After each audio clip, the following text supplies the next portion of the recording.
ঈশ স্বৰূপে সবগতে বৈঠ হল।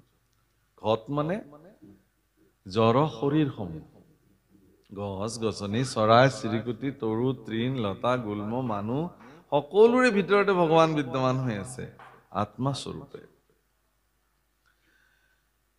কিন্তু কি হব, সেই ঘট যিদিনাখন ঘটটো ভাঙি যাব, লিখিছে ভাগৱতত, পৰীক্ষিতৰ আগত কৈছে, ৰাম যেন ঘট ভাঙি ঘটৰ আকাশ, আকাশত লীন হুৱে নাহি তাৰ নাশ। 10টা ঘটত পানী দি পেলাই থৈ দিছে, দেখিছে 10টা ঘটতে আমি 10খন আকাশ দেখিব। আকাশ 10খন নেকি? আকাশটো এখনেই, ঘট 10, আকাশ 10খন দেখিলো আমি। তাৰে এটা ঘট ভাঙি যোৱাৰ লগে লগে 9খন আকাশ হৈ থাকিল আপোনাৰ দৃষ্টিত, এখন আকাশ নাইকিয়া হৈ গল। ক'ত গল? যোৰ আকাশটোতে বিলীন হল। দৰাচলতে এইটো আমাৰ দৃষ্টি বিভ্ৰম। প্ৰত্যেকটো শৰীৰৰ ভিতৰতে আত্মা স্বৰূপ সকলো ভিতৰতে বহি আছে। শৰীৰটো ভাঙি গলে আত্মা গৈ পৰমাত্মাত বিলীন হৈ যায়। মানৱ দেহা মাটিৰৰ ভাণ্ড মানে ঘট, আমাৰ গোৱালপৰীয়া ভাষাত। ভাঙিলে হবে খণ্ডৰ খণ্ড, ভাঙলে দেহা জোৰা মিলবে না। ঘট এটা ভাঙি যোৱাৰ পিছত সি জোৰা নালাগে। কেতিয়া জোৰা, তাক জোৰা কৰিবলৈ কি কৰিব লাগিব? পুনৰ গুড়া কৰি আকৌ মাটিত বিলীন কৰি দিব লাগিব, তাৰপিছতহে সি আকৌ জোৰা লাগিব। পঞ্চভূতৰ দ্বাৰা গঠিত এই শৰীৰটো এটা এটা ভূতত এটা এটা ভূত বিলীন হৈ পুনৰ যেতিয়া নাইকিয়া হৈ যাব, এইটোক আচলতে এইটোৰ পিছত পুনঃ আকৌ সি তাৰ সৃষ্টি কাৰ্যৰ ব্যৱস্থাৰ দ্বাৰা, তৃতীয় স্কন্ধত এইবিলাক অনাদি পতনত খুব ধুনীয়াকে বৰ্ণন কৰিছে। এইবিলাক বহুত বেলেগ তত্ত্ব, এইবোৰ ক'বলৈ গ'লে 7 দিন 7 ৰাতি শেষেই নহয়। পুনঃ কেনেকে আকৌ জীৱ আহি পুনঃ শৰীৰ গঠন হৈছে। ইয়াত জীৱ বেলেগ বস্তু, আত্মা বেলেগ বস্তু। একেলগে আমি যদি জীৱাত্মা বুলি কওঁ, ইয়াতে দুটা সত্তা, জীৱ এটা বেলেগ সত্তা, আত্মা এটা বেলেগ সত্তা। মানে তৃতীয় স্কন্ধত বৰ্ণন কৰিছে যে মনৰ দাপোনত আত্মাৰ যিটো প্ৰতিচ্ছবি ওলায়, সেই প্ৰতিচ্ছবিটোকে জীৱ বোলে। মানে মোৰ প্ৰতিচ্ছবিটো আইনাত মই যেতিয়া দেখিম, সেইটো জীৱ হ'ব। মানে এনেকুৱা, মই এনেকে হাত দাঙিলেহে সি হাত দাঙিব, কিন্তু সেইফালত থকা মোৰ অবিকল প্ৰতিচ্ছবিটোৱে মই হাত নাদাঙালৈকে সি ইচ্ছাকৃতভাৱে হাত দাঙিব নোৱাৰে। কিন্তু মোৰ তাতে যি আছে সমস্ত যাত্ৰাতেও আছে। অৰ্থাৎ আত্মাৰ প্ৰতিচ্ছবি মন দাপোনত, এইটো তৃতীয় স্কন্ধৰ অনাদি পাতনৰ ভাঙনি প্ৰভুসকল খুব ধুনীয়াকে লিখিছে তাত, যে মন দাপোনত যি জীৱ আছে, সেই জীৱ আত্মাৰ প্ৰতিচ্ছবি, সি জীৱ। এতিয়া জীৱ আৰু আত্মাৰ কাম কি?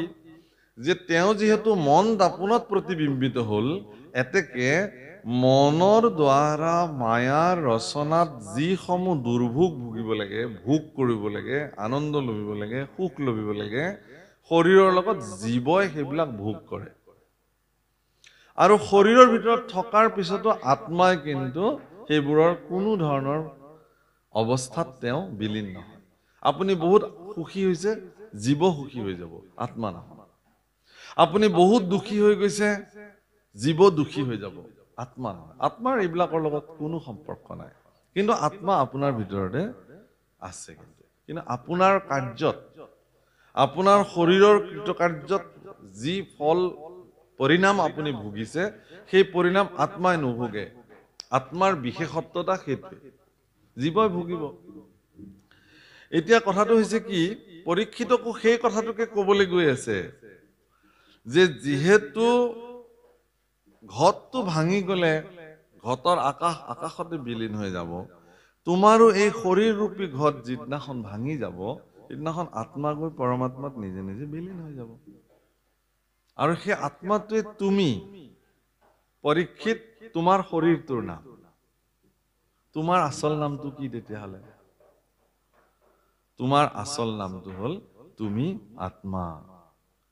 আনন্দ বৰাৰ বাপৰ নামটো আনন্দ বৰা। আনন্দ বৰা বাপৰ নাম আনন্দ বৰা নহয়, তেওঁৰ শৰীৰটোৰ নামহে আনন্দ বৰা। তেওঁৰ আচল নামটো আত্মা। তেখেত নীলিমজ্যোতি বৰা, এইটো তেওঁৰ শৰীৰৰ নাম, তেওঁৰ আচল নামটো আত্মা। তেখেত পুলিন হাজৰিকা, এইটো তেওঁৰ শৰীৰৰ নাম। এনেকে প্ৰত্যেকটো শৰীৰক আইডেন্টিফিকেশ্যন কৰিবৰ কাৰণে প্ৰত্যেকটো শৰীৰকে এটা এটা আমি নামাকৰণ কৰি লওঁ, কিন্তু ভিতৰৰ নাম একেটাই। এই সূত্ৰটোকে মহাপুৰুষ মাধৱদেৱে লিখিছে নামঘোষাত, অন্তৰত এক ঈশ্বৰক ঔ দেখিও কণা বাহিৰত, অন্তৰত বুধ বাহিৰ তুজৰ প্ৰায়। বুধ মানে চৈতন্য ভাৱনা। বাহিৰত বিভিন্ন দেখিব পাৰে, এইটো মোৰ পত্নী, এইটো মোৰ পুত্ৰ, এইটো মোৰ, কিন্তু অন্তৰ্দৃষ্টিৰে চব আত্মা। কিন্তু আপুনি সেৱা ল'ব পাৰে, মোৰ পত্নী বুলি মই সেৱা নল'ম নেকি? পত্নী দৃষ্টি থকালৈকে সেৱা নলয় আপুনি, কিন্তু যিদিনাখন এই পত্নীৰ দৃষ্টি আঁতৰি যাব, আত্মা দৃষ্টি হৈ যাব, আপুনি কিন্তু সেৱা কৰি দিব পাৰিব সেইদিনাখন। তেওঁ মোৰ পুত্ৰ দৃষ্টি যেতিয়ালৈকে থাকিব, পুত্ৰক মই সেৱা কৰিব নোৱাৰিম, কিন্তু পুত্ৰ দৃষ্টিটো গুচি যিদিনাখন আত্মা দৃষ্টি হৈ যাব, মই পুত্ৰকো মই সেৱা কৰি দিম। দেৱহূতি মাতৃয়ে যেতিয়ালৈকে কপিলক পুত্ৰ পুত্ৰ ভাবি থাকিলে, তেতিয়ালৈকেতো পুত্ৰই হৈ থাকিল, কিন্তু যি মুহূৰ্ততে আত্মবোধ দৃষ্টি আহি গ'ল, তেওঁ ঈশ্বৰ দেখিলে, আত্মা দেখিলে, সেইদিনাখন তেওঁৰ ওচৰত শৰণ লৈ পেলালে মাকে, যে হে বাচা, তুমি আৰু মোৰ পুত্ৰ বুলি মই তোমাৰ কাৰণে ভাবো। এতিয়া মোৰ মনে কোৱা নাই, তুমিতো স্বয়ং ঈশ্বৰ আত্মা, গতিকে তোমাৰ চৰণত মই শৰণাপন্ন হলো, তুমি মোক ভক্তি যোগ সম্পৰ্কে বিস্তৃত কৰিব লাগে, পৃথিৱীৰ যিবোৰ আত্মতত্ব জ্ঞান তুমি মোক প্ৰদান কৰিব লাগে, এই বুলি। আচলতে ভাগৱত শাস্ত্ৰৰ চৈতন্যতা, ভাগৱত শাস্ত্ৰই মানুহৰ মনত চৈতন্যতা জাগ্ৰত কৰি ভক্তি জাগ্ৰত সিদিনাখন কৰিব পাৰিব, যিদিনাখন আপোনাৰ ভিতৰত এই অভেদ বুদ্ধি, এইটো ভেদ বুদ্ধি নকয় আকৌ, অভেদ তত্ত্ব বোলে। কেনেকুৱা অভেদ তত্ত্ব? যে আপুনিয়ে হয় সেইজন, কিন্তু আপোনাৰ ভিতৰত যিজন বহি আছে সেইজন তেওঁৱে। এইটোক ভাগৱতৰ ইয়াতে কি শব্দ ব্যৱহাৰ কৰিছে? স্বহম তত্ত্ব। স্বহম তত্ত্ব অৰ্থাৎ স্ব মানে তেওঁ, অহম মানে মই, ময়ে তেওঁ, তেওঁৱে মই। সেইকাৰণে নিৰ্গুণময় ভকতিত কপিল দেৱতী সংবাদত ভক্তি যুগৰ প্ৰথম বাণীত কি বুলি কৈছে? যে একবিধ মাত্ৰ পুনু নিৰ্গুণ ভকতি, জ্ঞানে কৰ্মে তীৰ্থে ব্ৰতে নকৰিয়া মন, সুদৃঢ় বিশ্বাসে লৈও মুহূৰ্ত শৰণ, মূৰ গুণ গণক শ্ৰৱণে তেতিক্ষণ, নিষ্কামে মুহূৰ্ত যায় নিমজয় মন। যেন গংগা জল সমুদ্ৰত পৰে যায়,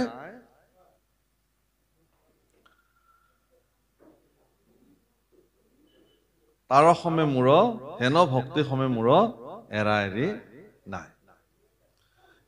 এইটোৱেই নিৰ্গুণ ভকতি, যে আপুনি সমস্ত বাদ দি পেলাই। এতিয়া কেনেকে বাদ দিব? আপুনি বাদ দিবৰ কাৰণে, সকলো পৰিত্যাগ কৰিবৰ কাৰণে সেই পৰ্যায়লৈ আপুনি যাবও লাগিব। আকৌ কোনোবাই কলে আপুনি কেনেকে বাদ দি দিব? কোনোবাই কব আপোনাক, কিন্তু আপোনাৰ নিজস্ব প্ৰয়াসৰ দ্বাৰাহে আপুনি সেই ব্যৱস্থালৈকে আপুনি যাব পাৰিব লাগিব, যে তেতিয়া দেখিলে যে এইটোতো এনেকুৱাহে। আৰু সেই অৱস্থালৈকে যেতিয়া এজন ব্যক্তি গুচি যায়, তেতিয়া তেওঁ পৰম ব্ৰহ্মত বিলীন হৈ যায়, তেওঁ নিজে নিজে মোক্ষপ্ৰাপ্তি হয়। সেইকাৰণে প্ৰভুসকল, ইতিমধ্যে আমি যাক একদম ১ নম্বৰ ভকত বুলি ভাবি সেৱা লৈছিলো, যিসকলক আমি বহুত তত্ত্বজ্ঞ জ্ঞানী ব্যক্তি বুলি ভাবিছিলো, তেওঁলোক যদি ইতিমধ্যে এই জগতৰ পৰা গুচি গৈছে, তেওঁলোক বৈকুণ্ঠতে আছে নে স্বৰ্গতে আছে নে নৰকতে আছে, এই তালিকাখন কাৰ হাতত আছে? কোনে ইয়াৰ নিৰ্ণায়ক সিদ্ধান্ত দিব? কোনেও দিব নোৱাৰে। গতিকে কোন ব্যক্তিয়ে তেওঁৰ ৰাস্তাৰ ক্লিয়াৰ কৰি ৰাখিছে সেইটো তেওঁ নিজেহে জানিব সেইকাৰণে আধ্যাত্মিক জগতত উত্তৰণ ভক্তি ৰাজ্যত শ্ৰেষ্ঠ কথা এইটোৱে যে আপুনি স্বয়ং নিজে নিজৰ কৰ্ম কৰিব লাগিব কোনেও আপোনাক কৰি দিব নকৰিব সেইকাৰণে মাধৱদেৱৰ একদম চূড়ান্ত মানে নিৰ্দেশনা আপুনি আপোনাৰ বন্ধু আপুনি আপোনাৰ শত্ৰু আপুনি আপোনাক ৰাখে মাৰে হৰিক নভজি নৰে আপুনি হুয় নষ্ট হৰিক ভজি আপোনাক তাৰে ইমান ধুনীয়া সূত্ৰ এই সূত্ৰটোত আপোনাৰ জীৱন অংকটো আপুনি পাতনি মেলক দেখিব যে ইয়াৰ সংবিধান সুন্দৰ আৰু সেই কথাটোকে পৰীক্ষিতক বুজাবলৈ যায় গুৰুদেৱ ফুকে কৈছে হীৰা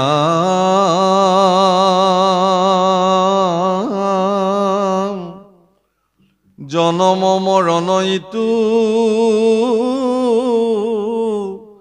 দেহৰে খে ধৰ্ম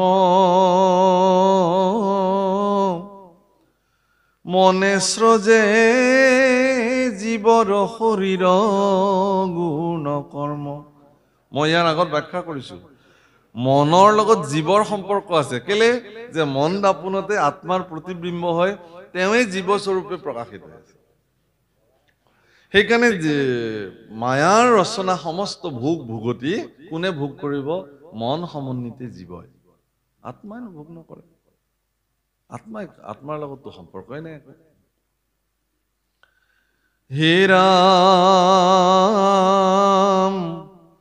তৈলমাল ৰাম মন কুমায়াই স্ৰজে জানা খাৰে খাৰ ও ভ্ৰমৰ কাৰণে হয় জীৱৰ সংসাৰ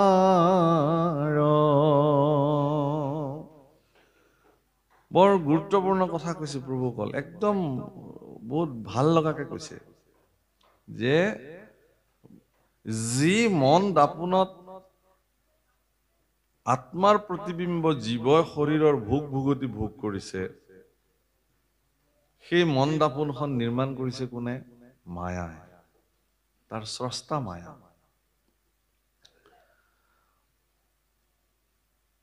আপোনাক যদি কোনোবাই এনেকে মেৰাই গৈ থাকে এডাল জৰিৰে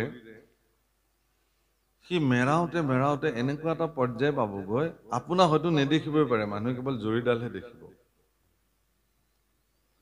কিন্তু সেই জৰিডাল যদি কোনোবা বলশালী মানুহ ওলাই তাতে ঐ কিয় বান্ধিছা তেওঁ এই বুলি তেওঁ যদি আপোনাৰ বান্ধটো খুলি দিবলৈ যায় তেতিয়াহ'লে তেওঁ আকৌ উল্টা ডিৰেকশ্যনত ৰছীডাল ঘূৰাব লাগিব তেতিয়া খোল খাব নাখাব ব্যাসদেৱে দেৱৰ্ষি নাৰদৰ পৰা ভাগৱত তত্ত্ব পাওঁতে সেইখন ছবিয়ে দেখিলে মায়ায়ে বান্ধন্ত ভক্তি মাৱে মেলাবন্ত মায়াৰ কাম হল কি যে আপোনাক বান্ধি যাব তেওঁ সেইটোৱে কাম আৰু ভক্তিৰ কাম হল কি যে মায়াই যদি এপাক দিয়ে ভক্তিয়ে একদম তাৰ নেক্সট পাকতে সেইটো খুলি পেলাব কিন্তু ভক্তিৰ প্ৰভাৱ যদি আপোনাৰ শৰীৰত কম হৈ যায় দুৰ্বল হৈ যায় মায়াৰ প্ৰভাৱটো যদি বেছি হৈ যায় আপুনি ক্ৰমবৰ্ধমান মায়াৰ জালত বান্ধ খাই যাব আৰু এটোকে কৰ্মবন্ধ বোলে সেইকাৰণে পৰীক্ষিতে ভাগৱত শুনি থাকোতে শুকদেৱে শেষৰ ফালে কৈছে যে মায়া কৰ্মবন্ধ এৰাইতে প্ৰবন্ধ যাৰো আছে উদ্ধৱৰ আগত খুব ধুনীয়াকে বৰ্ণনা কৰিছে উদ্ধৱক প্ৰবন্ধি মাতন্ত কৃষ্ণে পাছে কৰ্মবন্ধ এৰাইতে প্ৰবন্ধ যাৰো আছে এটা প্ৰশ্ন হল এইটোৱেই যে এই কৰ্মবন্ধত আমি বিলাকে বান খাওঁ বুলি জনাৰ পিছতো আমি কিয় বান খাই থাকো প্ৰশ্ন আমিতো সবেই জানো আমাক মায়াই বান্ধে বুলি মায়াৰ বান্ধৰ পৰা প্ৰতিহত পাবৰ কাৰণে তাৰ ব্যৱস্থা আমি কেলে নলওঁ তাৰ মূল কাৰণটো কি যে বেদস্তুতিত লিখিছে পদ এভাগ অসন্ত জগত খানি তোমাত উদ্ভৱ ভৈলা মন কৰিব শব্দৰ মানে গাঁথনি বৰাভাৱ আপুনিতো অসমীয়াৰ মানুহ, মইতো বিজ্ঞানৰ ছাত্ৰ, গতিকে মোৰ মানে অসমীয়াৰ মানে মোতকে বৰাবৰ বিশ্লেষণ বহুত ধুনীয়া হ'ব। যিয়ে নহওক, অসন্ত জগত খান তোমাত উদ্ভৱ ভুইলা, সন্ত হেন প্ৰকাশে সদায়, কৰ্মজৰ মনুষ্যৰ তাতে মনমগ্ন ভুইলা, বেদৰ নুবুজে অভিপ্ৰায়। অসন্ত জগত, অসন্ত শব্দৰ অৰ্থ, অসন্ত মানে মিছা প্ৰভুসকল। কি হল? বন্ধ কৰি দিয়ক। অসন্ত জগত খান তোমাতো উদ্ভৱ ভইলা, সন্ত হেন প্ৰকাশে সদায়। ই সন্ত ৰূপে সৰ্বদা প্ৰকাশিত হৈ থাকে। সন্ত মানে সঁচা, যিটো মিছা বস্তু সেইটো সঁচাৰ নিচিনা প্ৰকাশিত হৈ থাকে। কৰ্মজৰ মনুষ্যৰ তাতে মনমগ্ন ভইল, বেদৰ নুবুজে অভিপ্ৰায়। কৰ্মৰ দ্বাৰা বান খাই খাই যিটো জড় অৱস্থা প্ৰাপ্তি হ'ল, চৈতন্যতা যাৰ নাই, তেওঁ ইয়াক মিছাটোকে সঁচা বুলি ভাবে আৰু সঁচাটোকে মিছা বুলি ভাবে। ইয়াৰ উৎকৃষ্ট ভূমিকা কোনে গ্ৰহণ কৰিছে? ইয়াত মায়া। কাৰণ সংজ্ঞা মায়াৰ কি বুলি দাঙিছে? অবস্তুক দেখাৱন্ত বস্তুক আৱৰি, এহিতো মোহৰ মায়া জানা নিষ্ঠ। যিটো অবস্তু তাক বস্তুৰ নিচিনা দেখুৱালে, আৰু যিটো বস্তু সেইটো ঢাকি ৰাখিলে, মানুহ গমেই পাবলৈ নিদিলে। শৰীৰটো অবস্তু, কিন্তু ইয়াক বস্তুৰ নিচিনা দেখুওৱা হ'ল।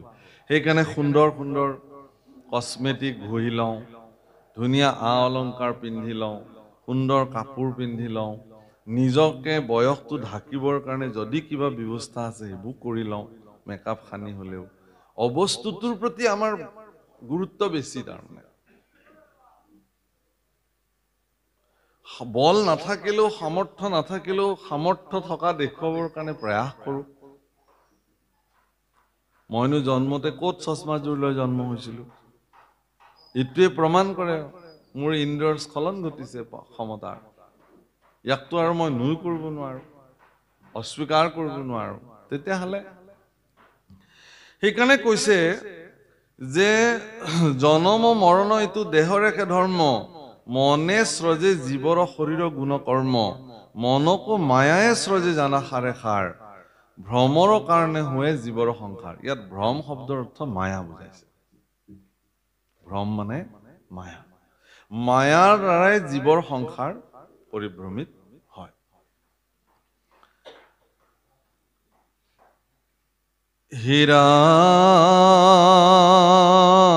হীৰাম তৈলমাল সলাবনি সংযোগ যাৱত, দীপহেন বুদ্ধি ভাবে প্ৰকাশে লোকত, দেহ মন কৰ্ম আত্মা যাৱত সংযোগ, তাৰে নাম তাৱে জীৱ নাম থাকে দুখ কৰে ভোগ। এগছি চাকিৰ উৎকৃষ্ট উদাহৰণ দিছে।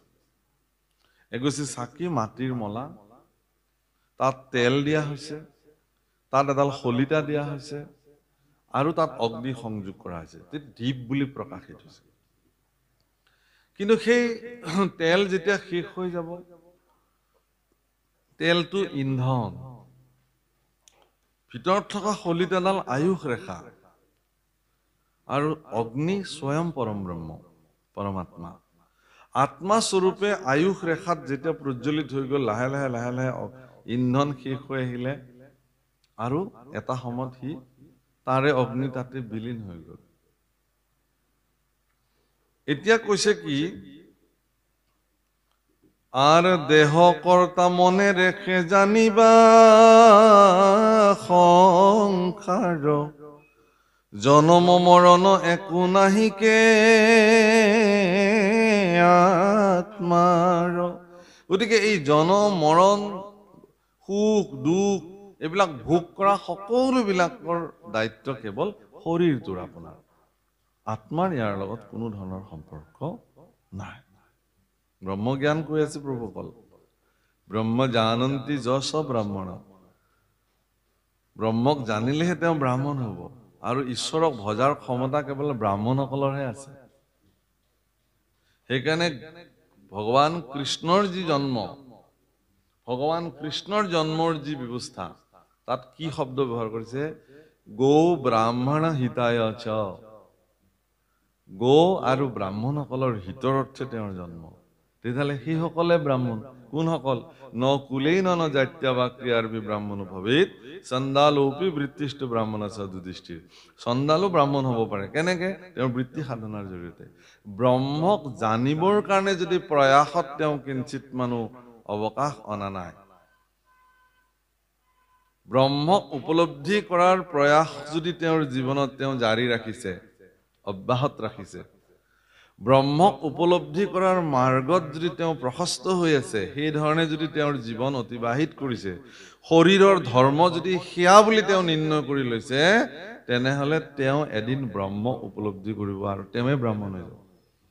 তেওঁ ভগৱানক ভজিবৰ কাৰণে নিৰ্ণীত স্থানত উপস্থিত হ'ব। হে ৰাম তৈল অসংযোগে গুছে দীপৰ প্ৰকাশ মহাজ্যোতিৰূপ অগণিৰ নাশ।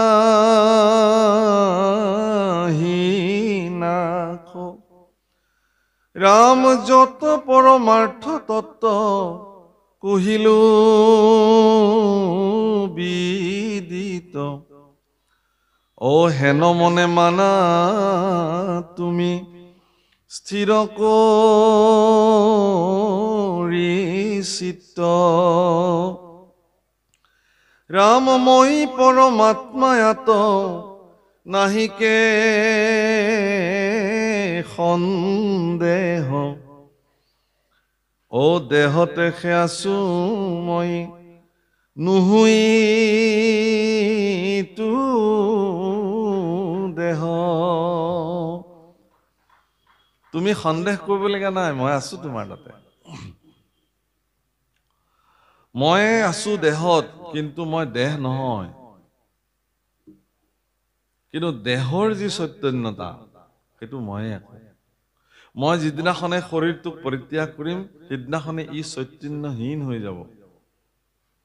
ভগৱন্ত পুৰুষে ভক্তসকলক আমন্ত্ৰণ কৰি তেওঁলোকৰ লগত বিলীন হ'বৰ কাৰণে ৰাসক্ৰিয়াত এটি মাধ্যম তেওঁ ব্যৱহাৰ কৰিলে। গোপীসকলক কৈ থৈ আহিলে বস্ত্ৰ হৰণ কৰাৰ দিনাখনে কালিন্দী তীৰত, যমুনাৰ তীৰত, বোলে মই যিদিনাখন বংশীত ধ্বনি কৰিম সিদিনাখন তোমালোকে আহিবা। আৰু পূৰ্ণিমাৰ চন্দ্ৰাৱলী নিশা, শৰৎকালৰ কাৰ্তিক মাহৰ মহাপূৰ্ণিমা, ৰাস পূৰ্ণিমাৰ দিনা তেওঁ পুনঃ, মানে এবছৰ পিছতে, সিদিনাখনেই সেই পৰিঘটনা ঘটিছিল, সম্পূৰ্ণ এবছৰ পিছত তেওঁ পুনঃ বংশীত ধ্বনিৰে গোপীসকলক আমন্ত্ৰণ কৰিলে। বৰ ডাঙৰ কথা কি যে ব্ৰজত সেই বংশীত ধ্বনি কেৱল আৰু কেৱল গোপীসকলেহে শ্ৰৱণ কৰিছিল, বাকী বেলেগে শ্ৰৱণ নকৰিলে। তাৰমানে আত্মাৰ জীৱৰ প্ৰতি যি আহ্বান, সেই আহ্বান সমৰ্পিত জীৱসকলেহে শ্ৰৱণ কৰে, বেলেগে নহয়। একেলগে থাকিব আপোনালোক কেইজনমান, কিন্তু ঈশ্বৰে যে সমৰ্পিত হ'বৰ কাৰণে আপোনাক কৈ আছে, আমি একেলগে খাওঁ লওঁ, একে কাম কৰোঁ, উঠো বহো, তাৰ মাজত এজনে গৈ ঈশ্বৰৰ ওচৰত আত্মসমৰ্পণ কৰিলে। তাৰমানে আত্মাৰ যিটো জীৱৰ প্ৰতি আহ্বান, সেই আহ্বান সেইজনেহে শ্ৰৱণ কৰিলে, যিজন গৈ সমৰ্পিত। যদি কেনেবাকে তেওঁ পৰিৱেশ নাপায়, তেওঁক কোনোবা কাৰণত বাধা দিয়া হৈছে, বাৰণ কৰা হৈছে, কিছুমান গোপী ঘৰৰ ভিতৰতে থৈ বাহিৰৰ পৰা দাং মাৰি দিয়া হ'ল দুৱাৰত, কৃষ্ণ কৃষ্ণ বুলি তাতেই প্ৰাণ ত্যাগ কৰিলে। খোজকাঢ়ি যোৱা গোপীসকলতকে সেইসকলে আগতে গৈ কৃষ্ণত বিলীন হৈ গ'ল। তেওঁলোকৰ ক্ষিপ্ৰতা আৰু বাঢ়িলে। হে প্ৰভুসকল, ইয়াত কৈছে যে জনম মৰণ এইবিলাক আত্মাৰ নহয়, তৈল অসংযোগে গুছে দীপৰ প্ৰকাশ, মহাজ্যোতি ৰূপ অগণিৰ নাহি নাশ। যত পৰমাৰ্থ তত্ত্ব কহিলো বিদিত, হেন মনে মানা তুমি স্থিৰ কৰি চিত। মই পৰমাত্মা তো নাহিকে সন্দেহ, দেহতেহে আছো মই, নহো এইটো দেহ। ইয়াত পৰমাৰ্থ কি বুলি ক'লে, যে ময়েই যে জগতত সকলোকে চৈতন্য কৰি ৰাখিছো, বাকী সব জড়, এইটোৱে হ'ল জগতৰ শ্ৰেষ্ঠ পাৰমাৰ্থিক তত্ত্ব বস্তু। সেই পৰীক্ষিত তুমি আগতে এইটো জানিবই লাগিব, আৰু এইটো জনাবৰ কাৰণে মই ইমান প্ৰয়াস কৰিলো তোমাক বুজাবৰ কাৰণে। এতেকে তুমি এইটো জানি লোৱা।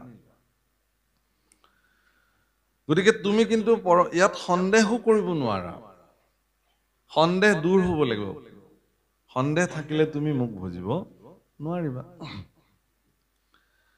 হে ৰাম যিটো মই সেহি ব্ৰহ্ম, মানাহে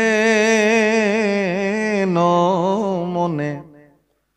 যিটো ব্ৰহ্ম সেহি মই, জানা সৰ্বক্ষণে।